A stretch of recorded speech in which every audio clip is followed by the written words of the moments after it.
Good morning, good afternoon, good evening, everyone. A very warm welcome to this meaningful and conscious conversation. My name is Divesh Soni, founder of Purposegenie and co-founding member of Go Global Business School and Business Synergy Growth Movement India Lead. At Purposegenie, we actually look at culture through the ECG framework, where ECG stands for experience, contribution, and growth. Experience means the inner world of the leadership. Contribution means how we enable others, and the growth means the impact which we create. And we have consistently observed that culture is not built at the organization level first, it is built at the leader level first, which means how leaders see themselves shapes culture, and how leaders connect with others that sustains culture. And that's why today, the conversation which we are going to do today, which will focus on two very powerful levers: self awareness and the connection. Today, we are not just going to talk about culture in business as a concept. We are here to explore culture as a living and breathing force, which shapes how people think, they feel, they collaborate, and perform. And through the lens of conscious capitalism, one truth stands out: that business that truly thrive are not just profit driven, they are purpose driven, they are people centered and the culture led.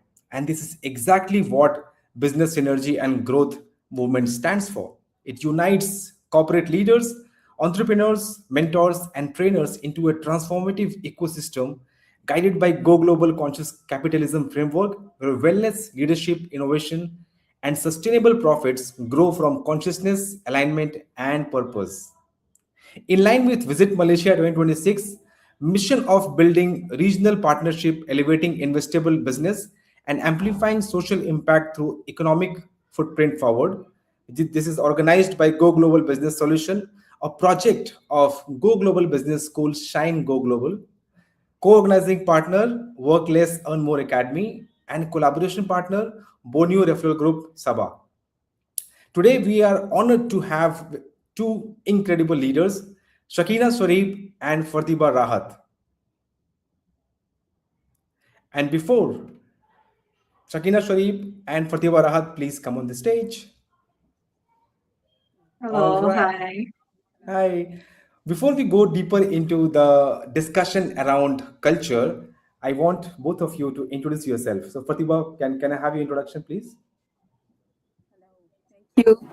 Good afternoon to people who are in this part of the world, and good evening to Singapore and Malaysia. So I come basically from both the corporate and NGO development sector. So over the 25 years of my life working span, I have led programs. I have designed the programs which we are talking about, the people centered, right? That's what Divesh was talking about. So I was mostly into the idea of the people centered programs, how the policies can be converted into ground level realities. And I have led initiatives on a multi-level, multi-sector level ground where we have tried to strengthen the dynamics around access and affordability, and very importantly, unlocking the inclusive business opportunities. I love mentoring teams and building lasting partnerships. Now, at this age, I'm on a very important purposive journey. That's how I founded IHSAN. And through this, I want to contribute working for the 100% of humanity. Wow, So thank you very thank much. you and looking forward. Yes, welcome and looking forward for the conversation. Sakina, please introduce yourself. Yeah, hello, hi. Thanks, Divesh, and hi, Farhtheeba. We meet again here. All right. Hi, everyone. My name is Sakinah Sharip. I'm actually the founder of LASH Image Consultant. So for over a decade, I've been working as a corporate trainer and also image consultant and personal branding expert. So over at our company, we actually empower individuals and organization to elevate how they show up, they communicate, and they lead. So my mission in LASH Image Consultant is very simple, which is to empower individuals and organizations to recognize their true value build unshakable confidence and show up with purpose in every space that they enter. Because to be honest, right, what I've seen time to time again is that it's not a lack of talent that actually holds people back, but it's actually how they perceive themselves. Especially in the corporate world, I've worked with many teams, leaders, to strengthen service excellence, professional image, and overall performance. So this driving real result like higher customer satisfaction, stronger team dynamics, and also increased conversion rate. But beyond the numbers, the real transformation actually happens when mindset shifts. That's what we advocate here at LASH. And when people start to believe in their own potential and lead with authenticity. So that's why at LASH, I created the impact framework, which stands for image, mindset, presence, authenticity, communication, and transformation. And because when these elements aligned, you don't just build a personal brand, you are actually create real lasting impact. And also we have a program, our niche program called the Elegance Transformation Program, which we guide individuals, the public who actually enroll to our programs to elevate not just how they look, but how they think and how they carry themselves and how they own their presence. So I am also grateful that my work has been recognized internationally, including being featured in New York Weekly as one of the top 20 women entrepreneurs to look out for. And soon in November this year, I will be featured in the 8th edition of the Encyclopedia of Successful People by the British Publish. So I am truly honored. But most importantly here is that drives me to this is really empowering people to step into who they truly meant to be. So that is what we did at LASH Image Consultant. Congratulations, Sakinah. Oh, that's a news you didn't share earlier. Congratulations from my side. Thank you very much Yes. for the introduction, and good to know both of you. One thing was very common, among all of us was people and purpose, and we will talk about that. Yeah, You are and leading today's that. yes, today's topic Purposegenie. is around culture. Okay, and we are going to talk about culture in the business. So I just want to know from both of you. I mean, you can go as per your choice, first.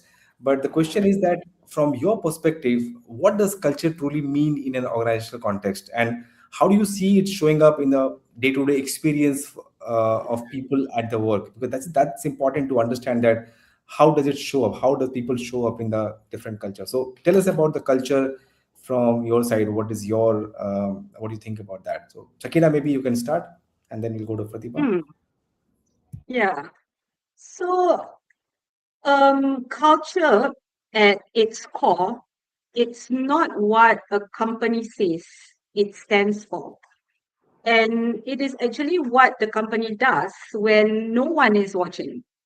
And more importantly, when everyone is watching, right? So as someone, many of us, okay, we work with leaders, managers across corporations, right? Big corporations, small corporations. So and I have sat in enough boardrooms, training rooms, and post-workshop conversations to tell you that uh, with conviction that culture is not built in strategy session, but it is built in moments. So it shows up in whether a manager says good morning to the cleaner and the CEO with the same warmth.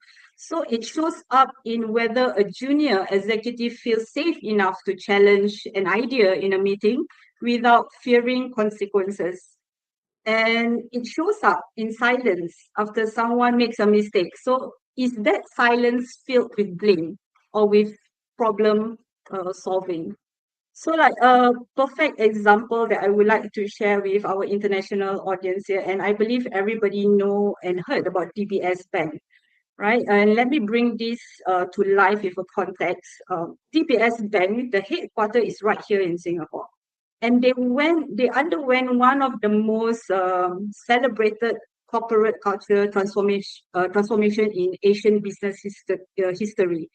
And what happened is that in 2014, when Piyush Gupta, the former head of DBS, led the charge to transform DBS into a technology company that also does banking, the shift was not just structural, it was actually deeply cultural. So what they do is that they introduce what they call a startup within a bank philosophy. And this actually flattening, right, hierarchies, they actually encouraging experimentation, and critically, they're making it safe to fail fast and learn faster. And they train thousands of employees in agile ways of working. So, and the result of all this, right, DBS was named the world's best bank by Global Finance magazine multiple times, not just one time, multiple times. And it's widely credited not just for digital innovation, but for building a culture that could sustain that innovation. And for me at LASH, right, in my training with leaders and managers and also to the public, I always ask this question in the room. I will always ask the leaders especially, what does your team member experience in the first 5 minutes of their Monday morning? So that 5 minute window, how they are greeted, whether their manager acknowledges them as a person before the task was given, whether the energy in the room feels safe or tense, that is actually culture. It is not the annual retreat, right, that everybody is looking forward to. And it is definitely not the town hall speech. So it is actually the accumulation of thousand small, unremarkable moments that tell every person in your organization, this is how things work here, and this is who we are, right? So that's my take for the Absolutely question. fantastic. I loved your answer, and few of the things which was really really powerful was I noted down that it is built in the moments, like multiple moments where people really that build that culture out of those moments, not something when we celebrate something out of end of the year and all those things. So very important. Thank you very much to and you also share about the experience. So one of the pillar which even Purpose Genie has is when we say ECG, first one is experience. That how do you create that space where people feel safe, they feel inclusive. So that is always there. So thank you very much for sharing that, Sakina. Farhtheeba, so for you, what is culture meant for you in the organizational context? Yeah. Thank you, Sakina, for giving some different perspectives. And I would just want to add take it from her on the angle of how she has designed culture and how she has talking about asking the leaders about the 5 minutes thing. And rightly you picked Divesh that it's those moments.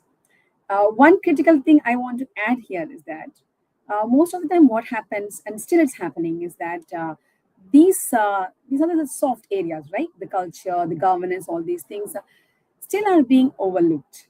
So what happens is that it is very important to see the culture being built in those moments when there's a transformation happening, but it's also equally important to set those foundations. So what culture actually defines that organization, and what are those values that go into. And Sakina was talking about the psychological safety part of it. It's very, very important. So when we talk about leadership conversation, all these things come into picture. That is why Divesh, you were talking about it's a leadership thing, right? So how the leader performs shapes a lot of things inside the corporate, right? So the psychological safety, that's a very, very, very clean part of it. Otherwise, what happens is what will happen is that, and what's happening around is that people, they just come to work, they do the job, and they just go off. Even if they say something around very fishy about, they don't talk about it. They want to very, very safe about it. One thing I wanted to highlight, I'm a very great follower of Simon Sinek. the optimistic company. So he used to talk about optimism and all those the leadership styles and everything. And when he talks about culture, he was talking about a cafe where he went to take a coffee, and the same lady who is working in another restaurant, when she goes there, she just does the job and goes to her home. When she's working in a particular in a big hotel where Simon was there, she was asking questions like, "Hello, sir, what do you want?" So she was so polite, so he could remember her name. So that is the difference. It's the same person working in different places, but the way they act is totally different just because they are treated the way it is. And coming back to what Sakinah mentioned, that how you are treated, the 5 minutes, how when you enter the office, who is greeting you, whether it's a peon or it's a middle management, whoever it is, how it is. Culture doesn't divide you. It integrates you. But so one thing I want to highlight here, it's not only about overlooking by the corporates on the culture, it's also about culture. It's in most of the time it is in the paper. It is not practiced. It is not spelled down. It is not made aware across the organization so that every single staff come to know about what it is. And maybe in some cases, when I talk about, I don't want to disagree the south, north, west, east like that. But in general, what we see is that in some cases it's purposely done so that the upper class get to have the facilities from culture, and not those who are not all those in the whole picture of the company scenario. So this is very critical. It's not only talking about the culture in workplace, it's also excuse me, it's also about transforming that into practices. So that I would like to highlight here. Thank you. Thank you, Farhtheeba. I think this is a very powerful point which you mentioned regarding that maybe even if the culture is in practice, it is not on paper, but still there are people who may not be feeling, the part of the culture. So how can also we bring that practice where everybody can feel the part of that culture, and that is the actual culture of the organization, where each and every individual has their own need, how they can also connect to that culture and they can be part of that. Yeah, thank you very much for. Sakina, you were raising your hand. Do you want to add something? Yeah. Yeah, as Farhtheeba was sharing, I recall when I was training in a large organization, right? They told me that most of their culture, right, is actually based on what the HR plans for them. You know, in HR, normally they will plan all these activities for the employees, right?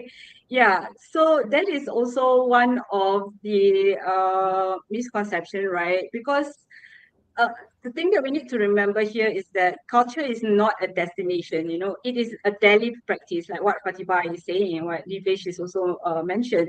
And the most important practitioner of that culture is in any organization is not the HR department. So I keep telling the bosses, the leaders, uh, business owners, entrepreneurs, especially, right? It is the leader, it is you who chooses every single morning to show up with intention. So, if the culture in your organization is not what you want it to be, I would invite you to start not with policy review. A lot of organizations, they do this, they review back their policy, but with a mirror. You need a mirror. You need to look into yourself. When I was training in OCBC Bank, right? And when I go back to their back office, at every of their outlet of their branch in Singapore, we have multiple branch in OCBC in Singapore and across Asia, right? Every time I go into their back office, there's a full length mirror. So this is the exact purpose. What is it for? And who asked them to put the mirror? Me lah. Okay, because in my experience, both as a business owner and as someone who trains leaders across industry, culture always flows from the top. And it starts with that one person deciding to be deliberate about who they are, how they show up, and what they are willing to model, even on the hard days, especially on the hard days. Yeah, so that's why I want to add on with Fatiba's point earlier. Thank you very much, Sakina. I think what stand out from both of the, what you shared, both of you, Is culture is not organizations say, but it is what we practice consistently. It shows up in everyday decisions, some of the moments, some of the conversation, or the everyday behavior of each and every employee who are working in the company. Now, Shakina, I want to ask you, because Farhtheeba mentioned about the role of leadership in creating that culture. So, in today's digital first or global marketplace, how should any leader or entrepreneur approach personal branding? You talk about personal branding, right? So, how should they approach personal branding, not just as visibility, but a strategic foundation for influence, trust, and long term business growth? Yeah, yeah, thanks, Divesh. This is a very important question in personal branding. Uh, Personal branding is really not about being seen. Okay, a lot of people thought it is about being seen, but it is actually not. It is about being remembered for the right things, by the right people, at the right moment. So this is the definition of actual personal branding.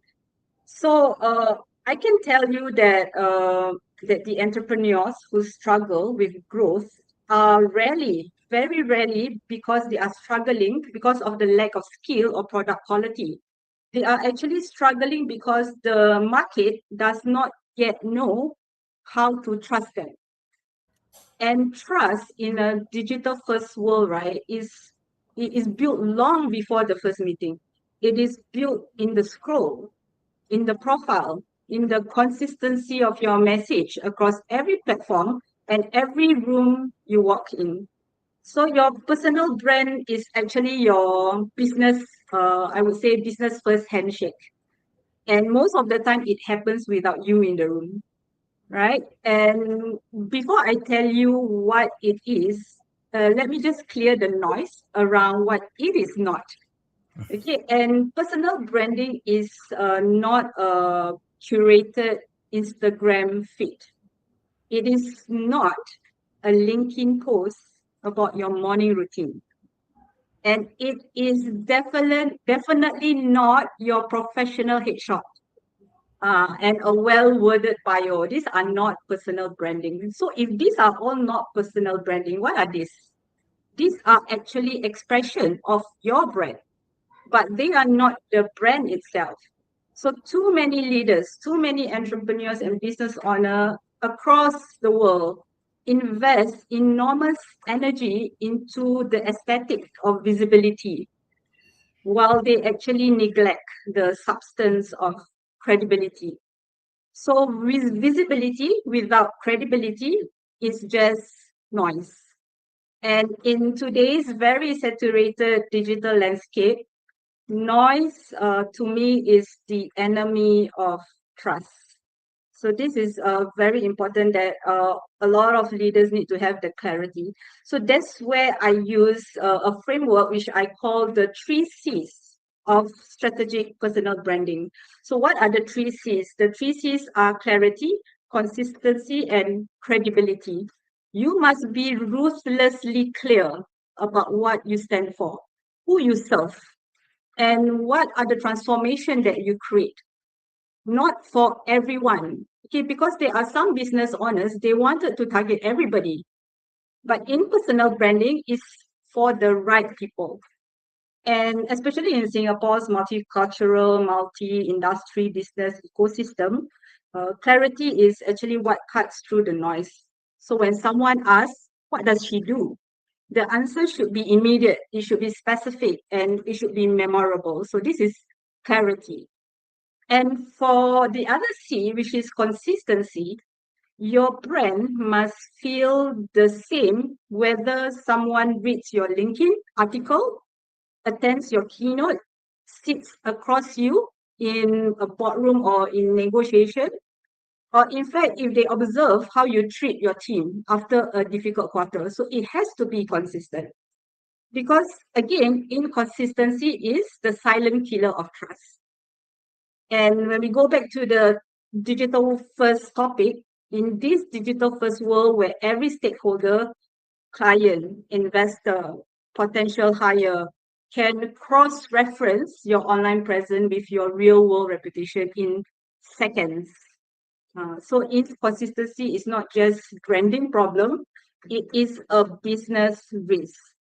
And the last C, which I think is the most important of all the C's, which is the credibility. So this is where most leaders underinvest.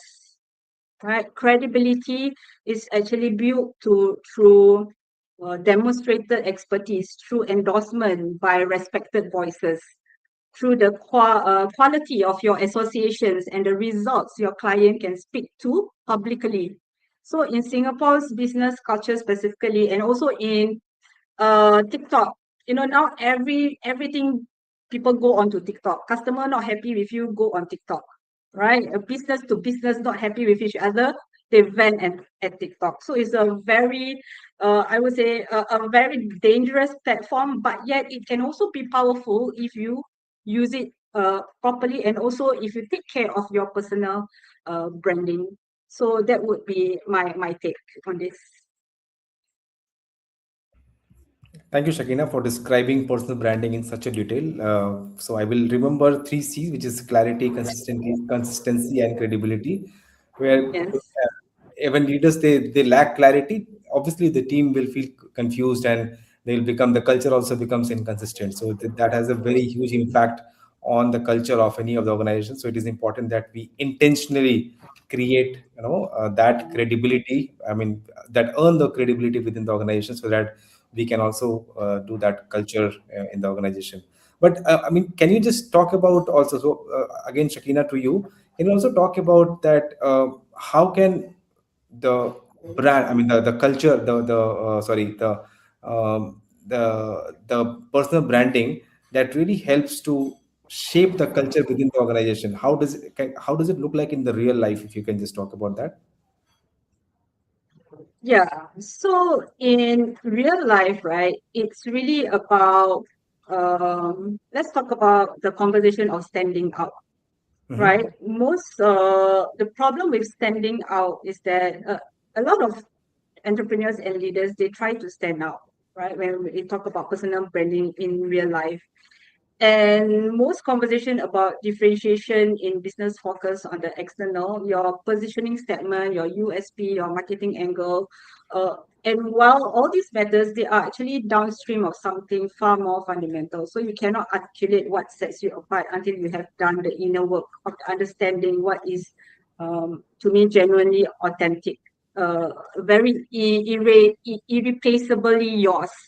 Yeah, Hmm. so I think that would be that will be something that I think leaders and business need to start doing in reality, right? In with their team, with their board members, to have this conversation. Yeah.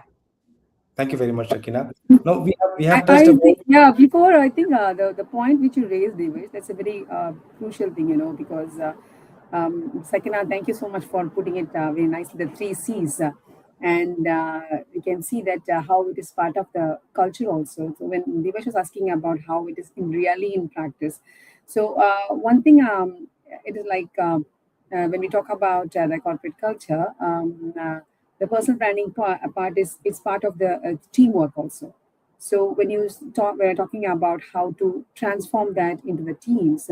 So it's also about getting those questions. There's three C's. I'm sure Sakina must be doing in her workshops. C's being answered as part of the whole team also, because there are different cross-sectional teams in a business. So all these teams need to come together in defining the role. It's not only the leader. The leader has to have the seat, the driving seat, but still that all those inputs needs to come in. Then you see that the last credibility stands for all when it works as a team. I just want to add to what when Divesh was asking about it. Thank you, Farhtheeba. Good that you mentioned about that, because one thing is that we have an intention to create that culture, but there's the other thing, that how people are perceiving that, how people are really, they are they actually feeling part of that culture or not. So my next question to you, Farhtheeba, is around that in building a corporate culture, how important is the inclusivity, and how can business create inclusive environment when while still driving that strong profitability? So I mean, this is very, very important part of the making a culture. So please help us on that and talk about it. Thank you, Divesh. I strongly believe, and inclusivity is absolutely a crucial in building resilient and forward-thinking corporate culture. So that's being said, when you were introducing, you were talking about the culture being, the breadth of the organization, right? So I was just talking about when we were discussing about the definitions and how do we define it. So it's not just the culture sitting there. What are those values that we define the culture is very important, and inclusivity is a very, very important aspect of it. Now, let's go back to discussion with you when I was talking, when I was highlighting about like this has been overlooked. When we talk about governance, ethics, this has been overlooked. And I believe that Divesh and Sakinah will not agree with me on this particular point. You have been seeing with the corporate, especially Sakinah, when she is training the corporate the clients, she is already absorbing it, that how these soft things are still not being what to say transformed, or even I would say that properly aware within the corporate environment. Now, let me go back to a discussion that what I was listening to. The advocate Jani was in one of the sessions. There she was talking about the startups and the businesses. When they come, they we trust is part of partnership businesses. So they invest the money, and there are instances. A lot of disputes come to her like in such a manner that the paperwork is not in place on investments, because the friends they have trusted each other and they have not done it. So as we all know, in business operations, it's customer, marketing, finance. These are the basic pillars, right? So just I'm not doing something about the past. These are recent stories. So in recent, these basic aspects are being overlooked. Now just think about culture and inclusivity as part of the culture. So the businesses need to be very conscious in consciously defining where to start from. So it's a very start of the business. They have to define all these things. Now, interestingly, I was just looking into different researchers recently, and one thing that struck me, if we think about inclusivity as part of a culture in the agenetic area, if I say that business will not survive if inclusivity is not part of the culture, am I right or wrong? Yes. Yes, it's a very, very bold statement. They will not survive. Let me give some examples of that, not real life examples. When now we see the AI systems are handling hiring employees, customer service, and something on credit scoring also. So if you see, if the business culture lacks inclusivity in their culture, it won't have the diverse oversight needed to catch the biased data. Most of the time, the agentic AI are trained on the existing history of the prejudiced informations we have. So if we don't have inclusivity, what will happen is that, say for example, the PR you are designing, that will go into disaster. And at this stage, when we talk about AI, it's not human error, which is easy to catch, but these are at the systemic level. Then becomes a big problem. That is why I made this statement. Businesses, if they don't have this in their culture, they are going to fail. They're not going to survive. So this is an alarm. I came across some of the examples. If there is time, that we'll discuss about it, about Amazon and when they're trying about the agentic AI, how the bias has been involved. So one thing, your next question was about how it is linked to productivity, right? Inclusivity, right? Correct. Yeah. So one, as part of culture, when we think about inclusiveness, it's starting from the it's starting from hiring an employee to all the operations of the business, right? So when a business terms its culture inclusive, it's also inclusiveness in all aspects. It's not only internally, it's also externally. When you have what's custom consumer segments you bring into picture, what type of markets you cater to, what kind of vendors also, the suppliers, the vendors you bring into the picture, and very importantly, the staffing.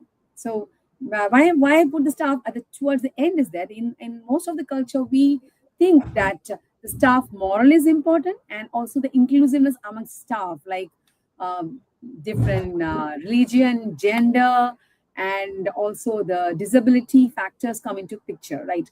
But we ignore the other parts, with other external factors, the client we serve to, the vendors we are reaching to, the market we are catering to, and in the business synergy movement, we are talking about growing regionally, globally. So just think about the markets we are in, the country itself. So how inclusive we are in catering to the markets, very important. Let me go back to and my journey in 2014 when I was designing inclusive business programs for the ready-made garment sector. So there again, I found that this understanding is clear in the leadership level, because all those leaders, they have exposure to the globe. So what is inclusiveness? Those ideas are there. But what happens is that unless and until you have that across the organization, in the mid-management level and down, what happens is that there's always challenges in implementation.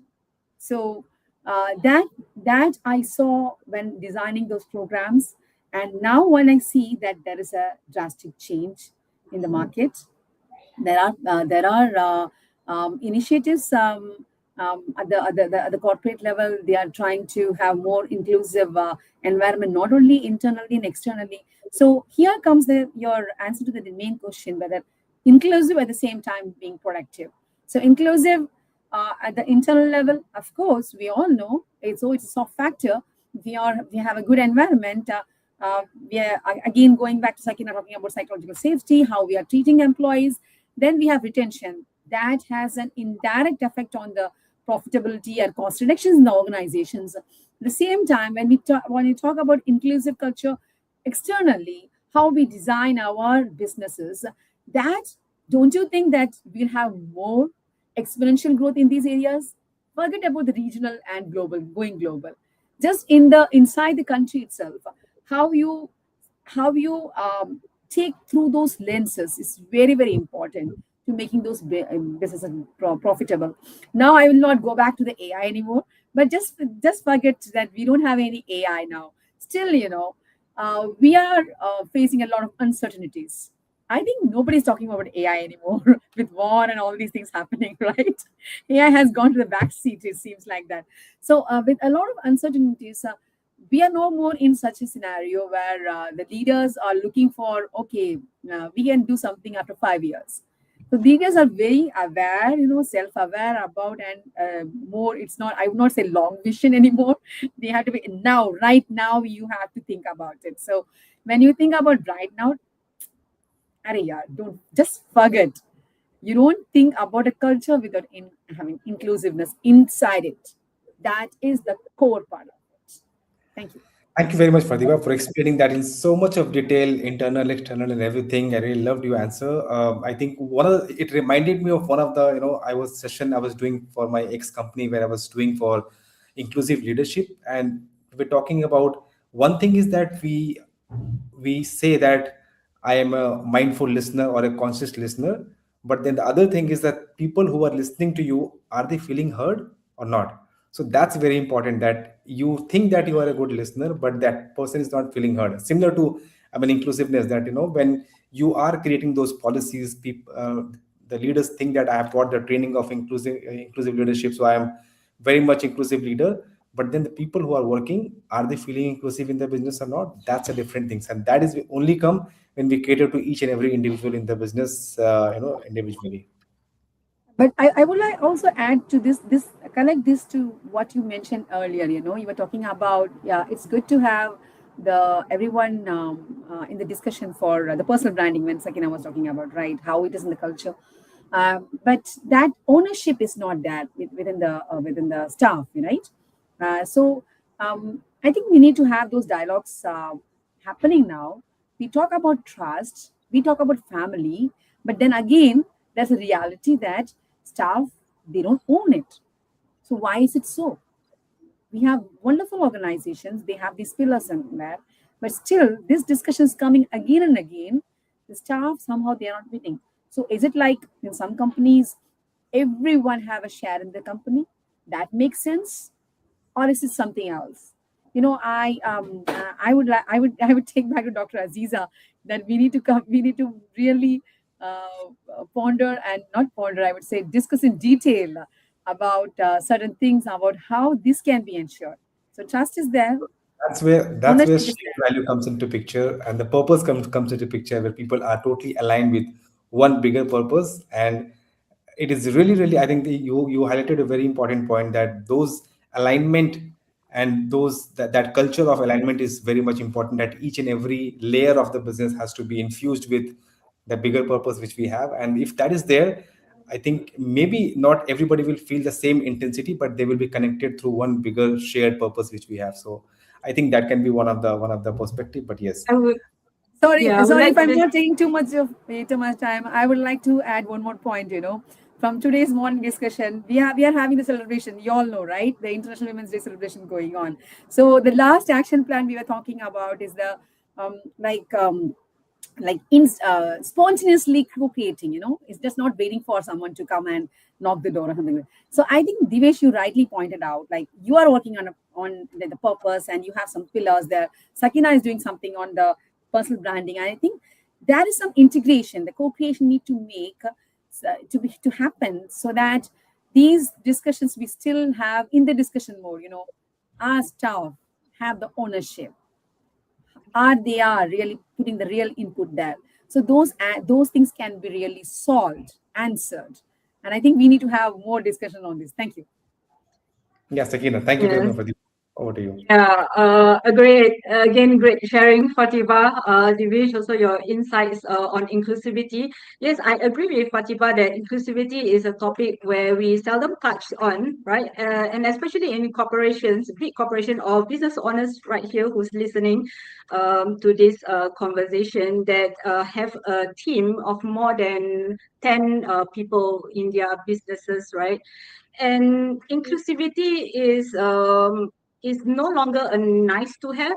I feel it is a business imperative, right? And true inclusivity creates, I think, psychological safety for our team, and where people are confident to speak up, share ideas, and show up as their authentic selves. And when people feel that they belong, they don't just perform better, but they also lead better, they collaborate better, and they drive impact that elevates the entire organization better. So, and when I was invited in any corporate workshops, right, I will always ask the managers or those who invited me, and especially if they want me to train their employees, I will always ask them, what about your managers? Are they getting trained on the same topic? Right? If not, then why not? Why not we start from the manager? So my approach is always from the top down. And many corporations, when they go into training, is always from the bottom top, which that's where the alignment is not there. And it makes a huge difference when you start training from the top bottom. So if your organization have not done that, this is something that you would want to start and witness the transformation yourself in real life. I totally agree with you, Shagina. This is really important that first of all, those training which we are talking about, the leaders has to be really aligned with that. They should be first trained, and then we obviously, I mean, we have to train all the layers, but leader has to be really aligned with what we are talking about and what kind of training has been given to all the team members. Farhtheeba touched a very important point of how we are scaling up, and we have a different culture in the business. Not only the culture of within your nation or within your local wherever your business is, but we are talking about the globalization, where we have business scaling globally, and we are so, look at us, we all are from different locations, but we are connected to one common purpose, right? So how can a leader scale culture across geographies while preserving core values like collaboration, accountability, and human connection? Sakina, if you can just talk about that. Yeah. So this is a very important question, right? So when you scale a business internationally, it's an act of ambition. So scaling its culture internationally is an act of courage, I would say, because it requires you to know with absolute clarity what is non-negotiable and what is simply habit dressed up as principle, right? And you cannot export what you have not yet defined. So most entrepreneurs who struggle to scale their culture do not have a scaling problem. Again, what do they have? They just don't have clarity. They have never separated their core values and the non-negotiable that make their business genuinely theirs. So from their cultural expression, right, the habits, the communication style, the working norms, and that was simply shaped by the context in which the business was born. So, and in fact, before you bought that plane to your next market or to your next client, like for me, when I was doing import and export, we go around the country, and before you onboard your first overseas team, and before you sign that international partnership agreement, you must be able to answer one question with absolute precision, which is what is the soul of this organization, and can I write it down in a way that someone who has never met me would understand and feel. So this is a question that I think it's important for us to ask ourselves. And the critical distinction here is the core values versus the cultural expressions. So this is actually the foundation of everything that we have actually talked about. And also I teach on culture and international expansion. And it is the distinction most entrepreneurs miss entirely. The core values are universal, right? It's non-negotiable, and it's also timeless. They are the principle your organization will uphold, even if it costs you a contract, a partnership, or a market opportunity. And integrity and accountability, also human connection, genuine collaboration. So these do not change whether your team is in Singapore, in Riyadh, in Mumbai, or in London. So entrepreneurs who confuses their cultural expression for their core values will either become I would say rigidly inflexible. They would imposing one way of working on every market and alienating people in the process. So I think it's important that we pause and we ponder before we go further. Uh, Ask questions and some honest reflection. If you send your newest team member who has never met you to represent your business in a new country tomorrow, right, or maybe tonight, right? I'm sending one of my partner to China tonight. So what would they carry with them? Is your cultural documented well enough to travel, right? So, and another thing that you can pause and ponder is, have you ever written down the 3 to 5 things your organization would never compromise on, regardless of market pressure, commercial opportunities, or cultural expectation? If not, what does that silence cost you? And yeah, so I think these are the things that we as thought leaders, right, need to pause and ponder and ask ourselves about this. Thank you very much for sharing that, Shakina. I think, yeah, that's very interesting to hear what you mentioned about, if you have your own core values, it does not change irrespective of you are here, you are some other country, you are going to some other country. It doesn't change like that, because that's your value, and this is what we bring. We carry that values and the ethics which we have. Shakina, you mentioned about, sorry, Farhtheeba, you mentioned about inclusion, and you said that it is no longer a good to have; it is a business advantage. From your perspective, what can other regions they learn from your own local culture? Maybe you are from Bangladesh. So, what more can be done to strengthen inclusiveness at the regional level? If you can just talk about that. Thank you, Divesh. I didn't say that Bangladesh has become the superpower inclusive approach, but I'm happy to share what makes Bangladesh, what other countries can learn from Bangladesh, and what is that to do more regionally also. Okay, so one thing is that you know. You must have heard about the Bangladesh news recently about the turn of governments, and a lot of things has happened. So uncertainty has been a part when I see past couple of years, and the cushion somehow there is a I just don't understand how it happens at all, but they're very adaptive. The adaptive nature of the businesses over here is very not only adaptive nature of the businesses, even the culture, the people over here. I see that that's a wonderful something to know, and also to learn, and also to adopt across in the region. So that is a very critical point. A lot of changes happen, but businesses you rarely will find about this closing up, and it's like they try to be more resilient. And the other thing is that a lot of interpersonal connections in businesses, that matters a lot, and very very important. Since Divesh, we were in the buying house and the governance area, how about the lean operations, we were so resourceful, and how we can manage cost wise also. So that is also how do we define that? It's not that we are. It's not about paying less.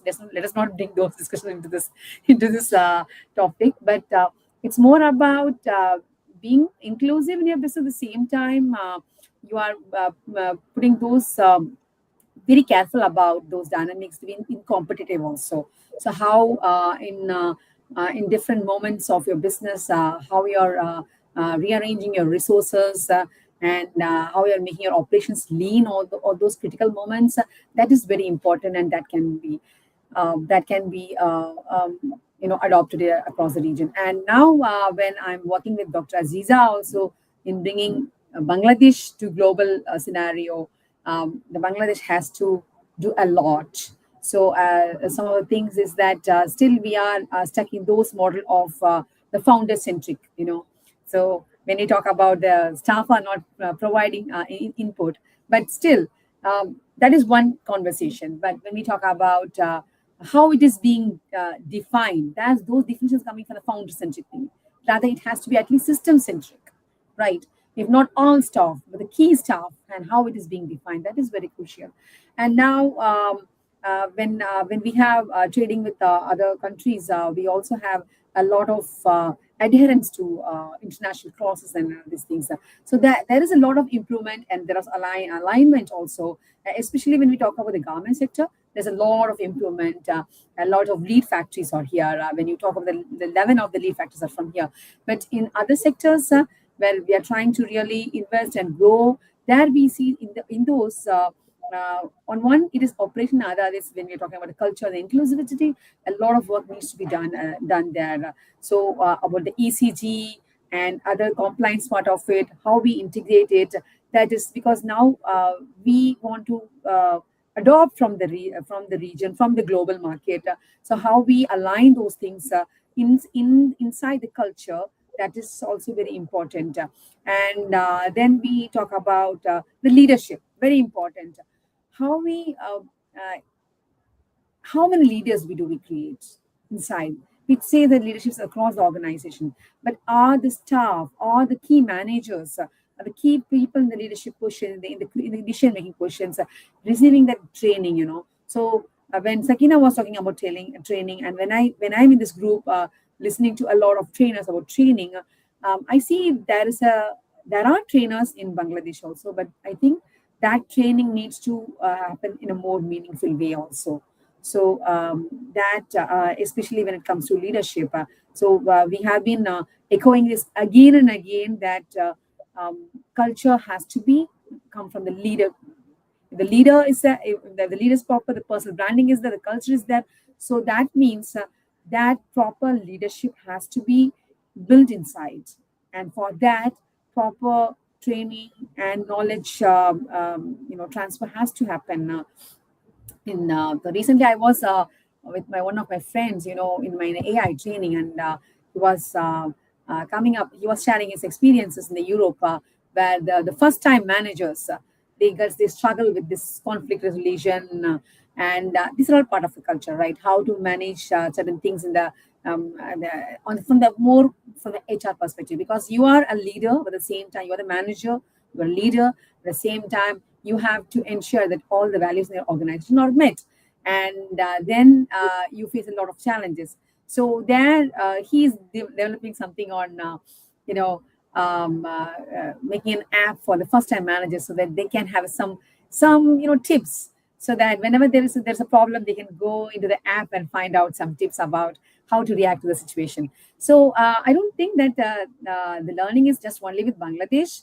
When I just pointed out certain things about the leadership learning part, I think it's across, and it has to be a both learning sharing part, and that is how the beauty about we collaborating. As you said, we are collaborating from different countries, and so it's not just like pros cons, or it's someone is backward, or someone is in the race of in a more advantage. Yes, of course, there are countries, developing countries, that difference is there, but still we all are in that same learning platform, and that learning sharing has to go across. So it is not that what as you rightly asked me, that what we can learn from Bangladesh and what Bangladesh can do, and that is vice versa for all the countries globally, I would say.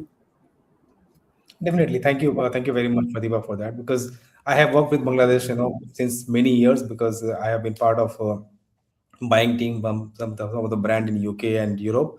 So there were teams in Bangladesh, and I can see that passion which they have, and that that contagious passion which Bangladesh team had was really, I was always amazed with that. So we have to always learn from each other. And then good, what you mentioned regarding the brands. Suppose if you're working with associated with some of the other company, there are always opportunity to learn from that, the values which they bring in. Like for example, you're talking about inclusiveness. So inclusiveness, we may lack a lot of things within the organization, but when we work with them, when we align with the policy which they have, we always bring those things, and we have a lot of platform where we learn with each other, and we try to evolve. So I think we are in a very interesting era where we have exposure to a lot of information, and good information, I would say, that people are learning, and we are also going to have a next generation who is coming to the workplaces, and everything is changing. So there are a lot of changes, positive change which are happening. So that will always improve the inclusivity, I would say. So I think, thank you very much. I think if I may bring together everything which we discussed today, it is more about the inner world of leadership, the lived experience of people, and the culture of the organization. We discussed about the self-awareness and the inclusion. Both are interrelated and very important. We cannot, both cannot live without each other. So when both of them come together, we have authentic, inclusive, and consciously designed culture which we have in the business. So for the audience who are here, let me leave you with one of the simple reflection, that as a leader, what is the experience people have when they interact with you, and what is the experiential intention, or I mean, just the question is that, is that experience intentional or accidental? So think about that. How can you make it conscious? Those leadership which you have, is it conscious? Are you building that culture conscious? That is something which you can think about. Because culture is not what we intend, but it is always what people, I think we both of the speaker spoke about that, what people feel and they remember about it. So if today's conversation resonated with you, If you are someone who wants to build deeper self-awareness, create inclusive, high-performing teams, and consciously design culture, then I invite you to take the next step. Connect with us through the link in the chat and explore how we can support you and your organization. And most importantly, join us in our June experiences with Go Global and BCG movement. These are not just the events, but they are the platforms for leaders to connect, reflect, and co-create the future of conscious business. So thank you to both the incredible speakers. And let's not just build business that grows. Let's build the business where people grow, culture thrive, and the impact last. Thank you very much. Thank you, Thank Divesh, you so for much. hosting this Thanks, wonderful everyone. and wonderful It was remarks. lovely of you.